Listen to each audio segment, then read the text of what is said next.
Hello viewers, আসসালামু আলাইকুম। আপনারা সবাই কেমন আছেন? আশা করি আপনারা সবাই অনেক ভালো আছেন। আমি সুমাইয়া মাহি প্রতিবারের মতো আপনার সাথে সব গুরুত্বপূর্ণ কাজ শেয়ার করার জন্য চলে এসেছি। তো আজকে আমি যে বিষয়টা সম্পর্কে আপনাদেরকে বলতে চাচ্ছি সেটা হচ্ছে আমাদের পরিবেশ নিয়ে কিছু কথা।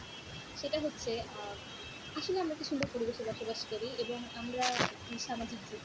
যার কারণে আমাদের সমাজের প্রতি বিভিন্ন দায়িত্ব এবং কর্তব্য থেকে থাকে।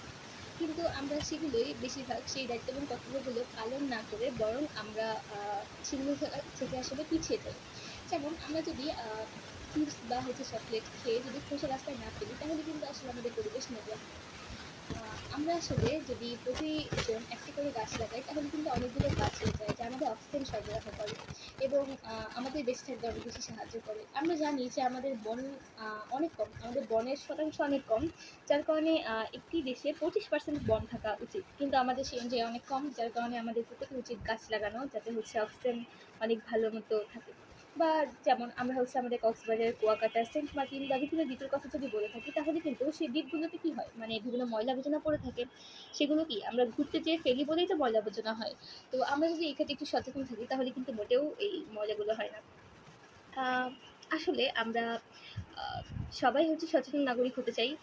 কিছু কিছু অবশ্যই সচেতন মানুষ রয়েছেন যার কারণে আহ, পরিষ্কার পরিচ্ছন্ন থাকে। তো আমাদের সবারই আসলে উদ্যোগ গ্রহণ করা উচিত।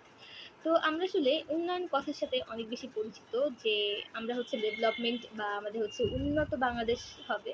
তো আমরা কিন্তু জানি না যে আমরা উন্নত বাংলাদেশের দিকে কিভাবে যেতে চলেছি, কিন্তু আমরা কিভাবে উন্নত বাংলাদেশ গড়তে পারি। আমাদের প্রত্যেকের সহযোগিতা ছাড়া কিন্তু কখনো উন্নত বাংলাদেশ তৈরি হওয়া সম্ভব নয়। আহ, আমি যদি বলি যে উন্নয়ন কথাটা আমরা কিভাবে শুনে থাকি বা বুঝে থাকি, আমরা ডেভেলপমেন্ট কথাটার সাথে খুব বেশি একটা পরিচিত।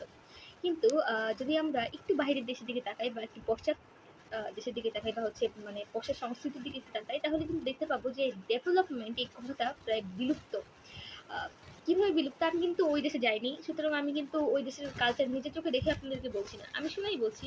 সুতরাং আপনারাও হয়তো বা শুনেছেন, আমি ঠিক জানি না এই বিষয়ে যে ডেভেলপমেন্ট কথাটা কিন্তু খুবই মানে কি বলবো, এখন বিলুপ্ত বিলুপ্ত প্রায়। তাহলে কি কথাটা চলে বা উন্নয়নটা কিভাবে বোঝে, তারা জানে সাস্টেইনেবল ডেভেলপমেন্ট। তাহলে সাস্টেইনেবল ডেভেলপমেন্ট আসলে কি? আসলে যেমন আপনি যদি শুধুমাত্র আপনার একার উন্নতির কথা না চিন্তা করে যদি দেশের উন্নতির কথা চিন্তা করেন বা আপনার সমাজের উন্নতির কথা চিন্তা করেন, সেটাই সাস্টেইনেবল ডেভেলপমেন্ট। যেমন আপনি যদি আপনার আশেপাশের প্রতি খেয়াল রাখেন তাহলে কিন্তু আপনার আশেপাশের মানুষটি না খেয়ে থাকে না।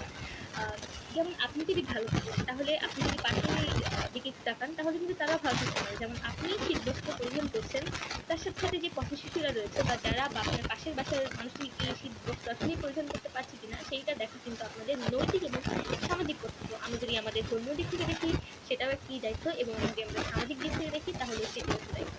সুতরাং সাস্টেইনেবল ডেভেলপমেন্ট হচ্ছে নিজের সাথে সাথে নিজের সমাজে, নিজের পরিবারে, নিজের এলাকার কথা চিন্তা করা। আমি যেমনটি শুনেছি যে আমাদের বাইরের দেশের মানুষরা কিন্তু অনেক অনেক অনেক দেখে যে তাদের আশেপাশের মানুষরা কিভাবে আছে, কিভাবে থাকছে। হ্যাঁ, বাংলাদেশেও রয়েছে, অবশ্যই রয়েছে, কিন্তু সকলে সচেতন নয়। আমরা চাই সকলেই সচেতন। আসলে আমাদের প্রত্যেকের অংশগ্রহণ ছাড়া কিছুতেই এটি সম্ভব নয়। যেমন আমাদের প্রত্যেকের অংশগ্রহণের জন্য আমরা স্থানীয় সরকার গঠন করেছি, যেমন আমাদের পৌরসভা এবং আমাদের স্থানীয় যে শাসন ব্যবস্থা রয়েছে সেগুলো কিন্তু আমাদের নিজেদের প্রয়োজনে সৃষ্টি করা। কিন্তু এভাবে যদি আমরা আমাদের নিজেদের প্রয়োজনে অংশগ্রহণ করি, আমরা নিজেরা যদি প্রত্যেকে অংশগ্রহণ করি এবং সবারই দিকে তাকাই তাহলে কিন্তু অনেকাংশেই দূরীভূত হয়ে যায় এবং আমাদের সমাজ আসলে সত্যিকারের উন্নতির পথে যায়। এবং উন্নয়ন কথাটা আমরা যেন এখন থেকে বলতে পারি সাস্টেইনেবল ডেভেলপমেন্ট। তাই আমরা আজকে থেকে আর বলবো না আই এম রিচ, আমরা বলবো উই আর রিচ। আমরা এখন একদমই বলবো না আই এম হ্যাপি, আমরা বলবো উই আর হ্যাপি। আশা করি আপনারা সবাই এই কথাগুলো মানবেন। ধন্যবাদ।